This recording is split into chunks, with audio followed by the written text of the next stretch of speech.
Welcome to Inland Edition, where this season we're having conversations with people who represent nonprofit organizations working to make the Inland Empire a better place. My name is Joe Richardson. I'm a local attorney, Inland Empire resident, and your host. And today we're going to chat with Sloan Keene, the CEO of Big Brothers Big Sisters of Orange County and the Inland Empire. The Big Brothers Big Sisters mission is to create and support mentoring relationships that ignite the power and promise of the next generation, believing that through mentorship, youth can achieve their full potential. They accomplish this by pairing adult volunteers with children between 6 to 16 years of age in various programs and activities designed to foster lasting friendships and to open a child's eyes to new possibilities. Raised in Orange County, Sloan Keene is an advocate for social change through youth mentorship. She joined Big Brothers Big Sisters in 2013 as Director of Development, and she tripled agency revenue while doubling the number of mentor pairings annually. She is committed to strengthening the organization's impact on disconnected youth across Orange, Riverside, and San Bernardino counties. Let's meet her now and learn more about how Big Brothers Big Sisters impacts our community.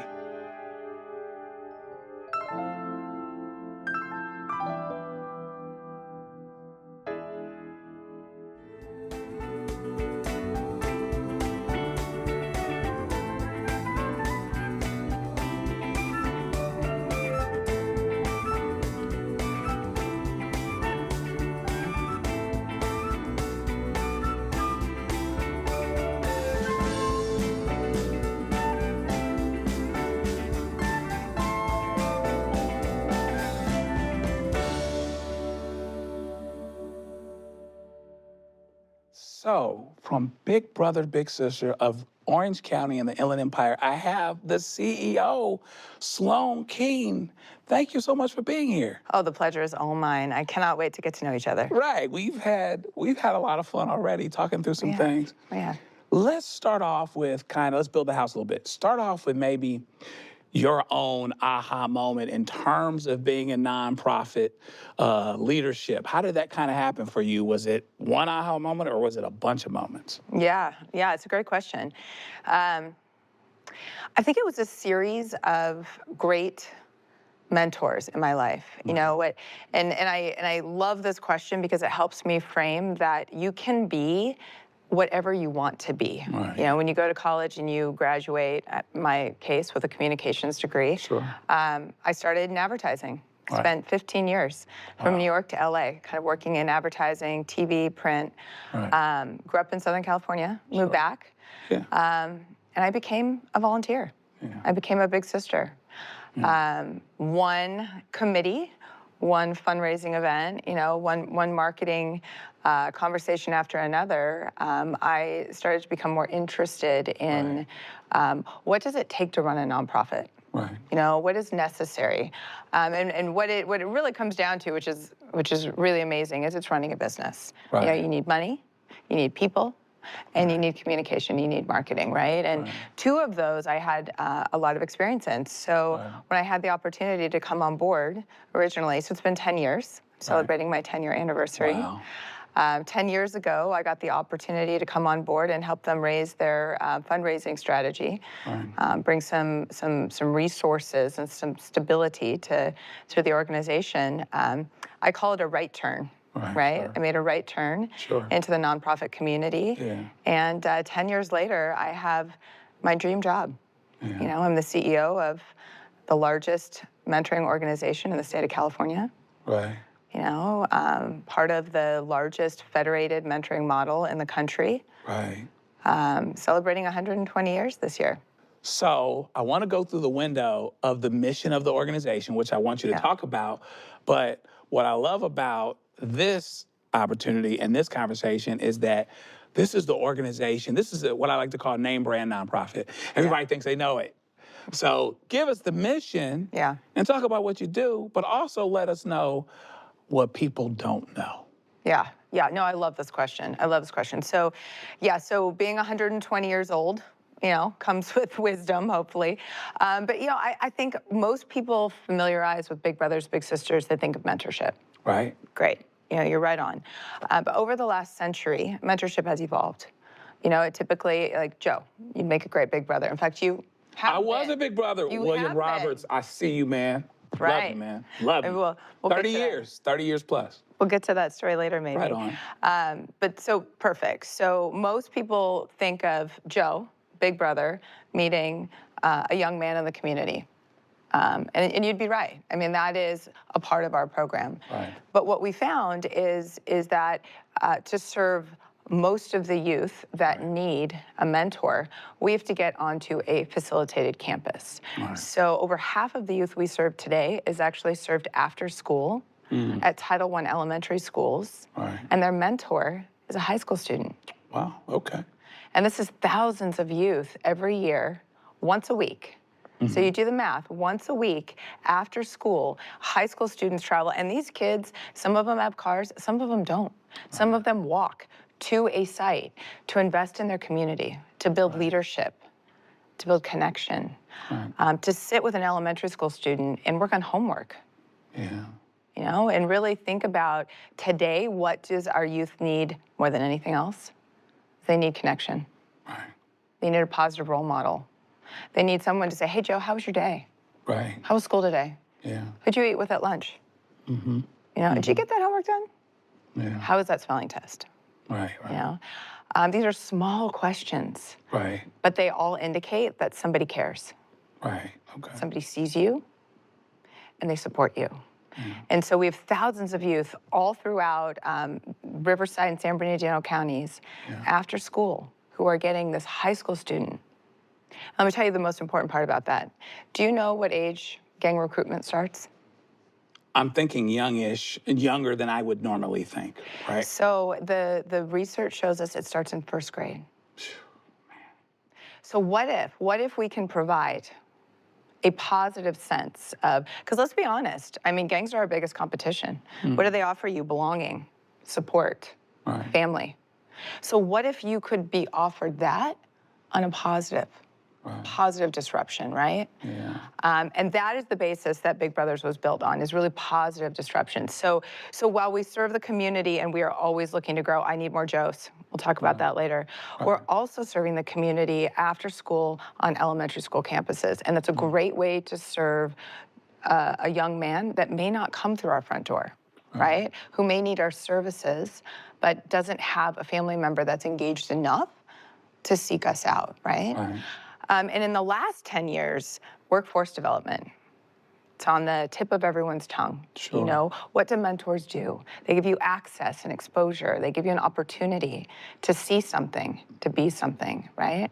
So if we think about pursuing a post-secondary education, first of all, let's talk about high school graduation. Right. Sure. Okay, let's start with building blocks of a career. Yeah. You know, 99% of our kids that come through our program, they're first in their family to graduate from high school. 99%. Yeah. Oh my God. So when you think about that, that's the building block, right? You know, first generation. So then what's next? Okay, what happens after that? Life, frankly, that's when you need a mentor more than ever before, right? So this is when you have somebody walk you through. A young man that was helping me get ready today was sharing that he's first in his family to graduate from college. Right. Yeah. Okay, that's transformational, generational change, right? Sure. And then we talked about what got him there, and he was telling me about all the mentors, the village that it took. And then now that he's graduating and he's got this degree, he needs a job, Right. right? And then he told me those mentors are the ones that are helping him walk his resume into certain opportunities, right? All things being equal. Yeah. This is what we call social capital, right? Right. That's what mentorship is. And in this aspirational world that we're in today, a century later, we really look at mentorship as the key solution to economic and social mobility, particularly in under-resourced neighborhoods. Yeah. So to kind of summarize, what you knew about Big Brothers is what we are. Yeah. We are positive disruption. Kids in our program make better decisions, AKA they stay out of jail, right? Sure. We reduce mental health by adding connection and a positive role model into people's lives. Yeah. They feel better about themselves, right? Right. But on a positive, we keep you in school.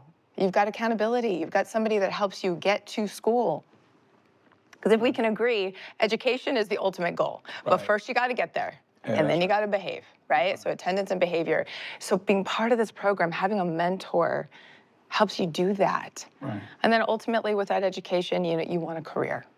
And not just that first job, right? And that's what I think is really important about mentorship is, Joe, I am sure that you helped several people get that first job. Then what about that next job?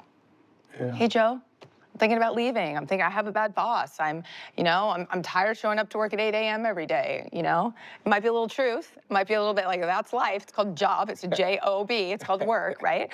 Or it might be like, tell me about your boss, right? This isn't a good scenario. But here's the deal. There's so many other opportunities out there. And so to me, the most important thing that I would like all of your listeners to hear about mentorship today through the lens of Big Brothers Big Sisters is it is one of the key solutions that help create pathways to a future for our kids. Right. You've got enough time with Big Brothers Big Sisters to really talk about an evolution that you've witnessed. Yeah. Yeah. It's been around 120 years. You've been there for 10. Yeah. That's more than one or two, and worn several different hats. So tell me how you've seen it change over the years just since you've been involved. Well, so the number 10 is incredibly important today because the Inland Empire region is celebrating 10 years of mentorship within the Big Brothers Big Sisters lens today. So over those last 10 years, and I'm telling you things you already know, right? So 12th largest metro area in the country. Right. Right? Right. 12th largest. And growing. Right? All of our friends from LA, they're all coming down. Right. So one of the reasons that mentorship was so important to our organization to deploy here in the Inland Empire is because resource disbursement is not equal. Right. So when you think about resources, the Inland Empire receives per capita a tenth of the resources as our friends up in Los Angeles. Yep. And a lot of that is per capita. So we talked about being, the 12th largest county and growing. But let's talk about education. Right. Under a quarter of the residents in the Inland Empire have a bachelor's degree. Under 25%. Okay, I'm going to frame that for you. The national average and the state California average is 50%. Wow. And 10 years ago, we weren't serving any youth. So 10 years later, we've served over 6,000 kids within the Inland Empire region.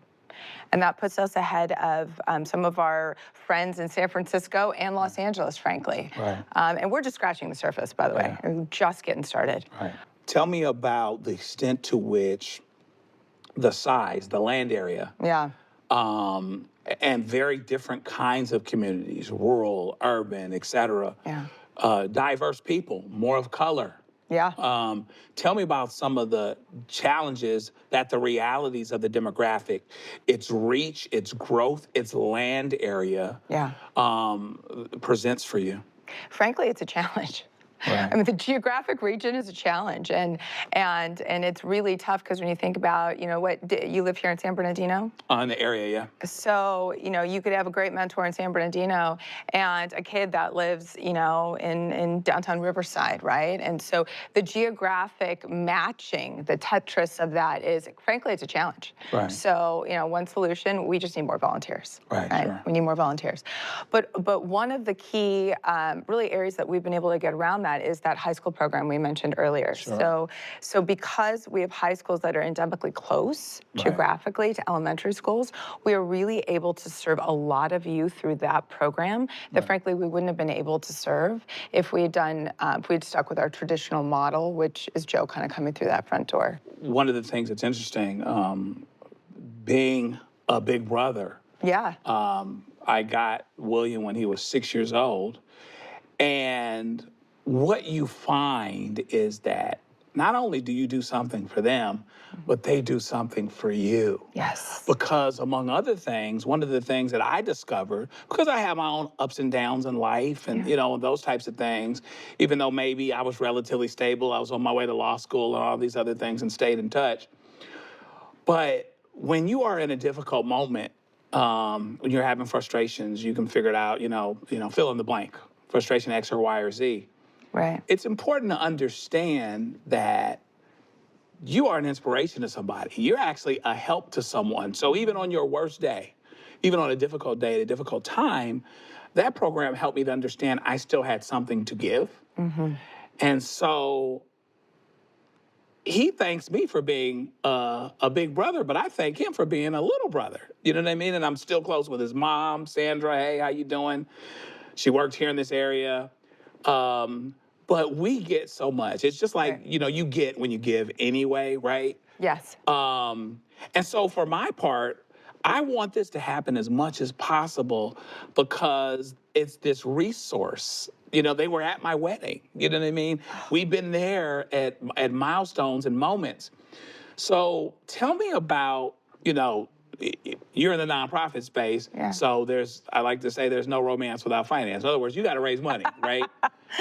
What is your resource wish list? Like, Yeah. fill in the blank. I would like to do more of this. Right. With more resources, we would do this. This is our next phase. This is looking around the corner. This is where we want to go. Yeah. What would you say to that?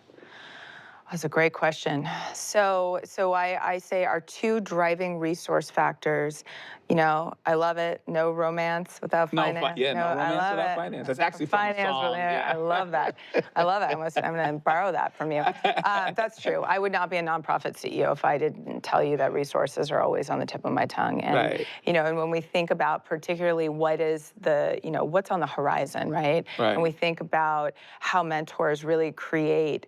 A stronger, faster, better workforce, right? I Right. think that's an area that we'll continue to double down on, right? Right. We'll see what partners between our K through 12 and our higher ed and our counties and our corporate partners, Right.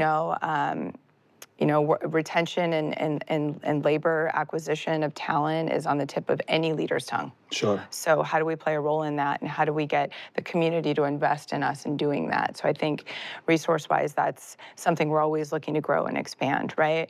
Right. But I have to tell you, mentorship takes two. Yeah, sure.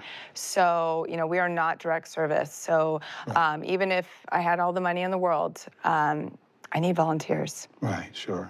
I need volunteers. I need people to step up, raise their hand, and invest in, quite frankly, our future, the next Right. generation. When you think about it, what could be a better investment of your time Right. than building what our future looks like? So I'm always looking for volunteers. Right. And yeah, so if you could help me do that, if you could help me mobilize, the Inland Empire, Right. And people ask me all the time, so what does a volunteer look like? Right. And I said, it looks like anybody who wants to raise their hand and make a difference in a kid's life, Sure. right? But are there better times in your life to volunteer than others? Yes, right? Right. So if you're young, Right. how old were you when you became a volunteer? I was 19, 20, right in All there. right. Probably in university? Mm-hmm. Yeah. I was at school, yep. So I'd love to mobilize our young Sure. Gen Zers out there, right? Yeah. Y'all want to make a difference, Right. You have the time, you're not developing your career yet, you don't have kids yet, Right. It's a great time for you to lean in and make a huge impact. Right. Right. On a young person. We also have a lot of people who are kind of nearing the empty nesters. You are also an empty nester, yes? Yes. Yeah, and actually it's kind of okay. You're We fitting all miss my you, demographics. daughter, we miss you, but we all right. I mean, yeah, I kind of like it, actually. So there's a secret that I want to demystify here. So one of the biggest growing groups of mentors is actually what we call big couples. Right. Right? So you and a significant other Right. can together do this, right? Right. And what we're finding is this is really attractive to maybe couples who've never had kids or couples who are Okay. empty nesters. Sure. And I'm going to tell you something you already know. Men have a trouble with commitment. Have you heard this? Have you heard this before? Yeah. Yeah, okay. So women are 3 times more likely to volunteer. So I always match little girls with young women really quickly. Right. Where I struggle is with young boys. Interesting. Wow. And I'll tell you, it's a particular soft spot for me because I'm a mother of boys. Right. Right. And I know firsthand the impact of a father figure in that kid's life. Sure. And many of the little boys on our wait list today don't have that. Families doing the best they can, but they are bringing their kids to me because they're looking to add that positive male role model in their kid's life. Right. So I'm looking for a few good men. Right. But as a big couple, we will match you with a little boy. And I have hundreds of little boys today. Right. Wow. So I don't think it is a risk for me to say that you guys are thought leaders in mentorship and the mentorship model. Tell us, look in the crystal ball 10, 15 years from now. Yeah. And tell me what the state of mentorship is and what is your organization's Big Brothers Big Sisters, what is their role in it? Because my sense is between being in California, which is often a thought leader, which is often doing things in front and has to innovate because of size, because of scale, and those types of things, between being where we are and then being the organization that you are, you're looked to lead anyway. So when you're looking towards the future, what do you see and what role does your organization have in it? I love that. Thank you for the compliment. So Joe, I have a dream. Here's my dream. I want to be the Nike swish of mentorship. Okay. So when you think of Big Brothers Big Sisters, when you think of the B, Right. you know, we are the oldest, largest, and most trusted mentorship organization in the country. Right. Sure. Today, when you think of Big Brothers Big Sisters, most people think of young youth. Yeah. Please continue to think of us that way. But as we evolve 10 years from now, I want you to think about Big Brothers Big Sisters as your trusted source for providing mentorship that transforms communities in creating the next workforce. Sure. Right? I want to continue, an interesting statistic, which our national office just sort of relayed to us, is that most organizations focus the majority of their stakeholders, their clients, particularly youth-serving organizations, are young. It's between 7 and 11. Right. So over half of the youth we serve nationally is between 13 and 24. Really? And so that sets us apart, just that stat alone in the world of nonprofits, because it's very difficult. I mean, I have a lot of friends good friends who do great work in facilitated programs, the Boys and Girls Clubs, the YMCAs, all sorts of great programs that are so vital to our community, right? They play huge roles. It's hard to get kids to the clubs after 12, after 13, and they're doing a great job and they're really trying. But what is endemic to our organization is, your little brother that you met at age 6. Yeah. When he turned 13 and he became twerpy and he was in middle school and said things that, most people would walk away from, you didn't. Right. Can't quit a relationship, So our program is much more than just a program. It's a commitment to a relationship. And so because those relationships often precede some of these years, you're able to step in those middle school years. Sure. You're able to step in high school. And then you're able to step in when he's 22. Right. And he's trying to get that first job and that next job. And when frankly, he just needs to hear, you got to get up. Right. You got to get up and you got to show up. Yeah. I'm your accountability partner. So to me, 10 years from now, I think we could be playing a much larger role in this post-secondary environment. Yeah. Really aligning with our community colleges and our four-year universities. What if that first generation, first-year student actually graduated? Right. Yeah. And then when they graduate, how about they get that job at the wage that they deserve, right? Regardless of circumstance. And I feel very strongly that mentorship and what we have to offer with a century of experience behind us, that we could play a key role in walking those kids to success. Right. Because I have the luxury of having a mentor help me. Yeah. I have a scalability that no other organization, government, nonprofit, institution, you think about all these great teachers, even at best, you're looking at 24-to-1, right? From a ratio perspective. Yeah. This program offers a much smaller ratio. Sure. To a higher level of success. Right. So everybody's inspired, like I knew they would be. Give us some homework. How does somebody follow up that wants to know more about Big Brothers Big Sisters? So how do you become a mentor like you? We've got a couple ways. So you can visit us at iebigs.org. Our offices are right in downtown Riverside on Chicago Avenue. You can come and have a cup of coffee with us and knock down our door.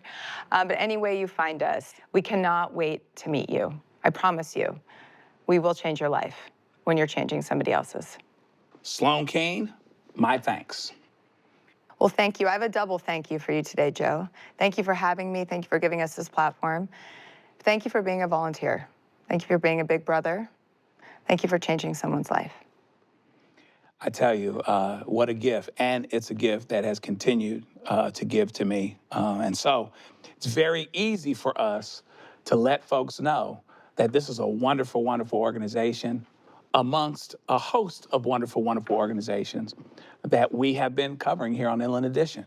So I want to thank you for coming by, watching this. Let everyone know you can go to YouTube, not only see outtakes and additional information, but see the episodes that you've missed. So make sure you do that.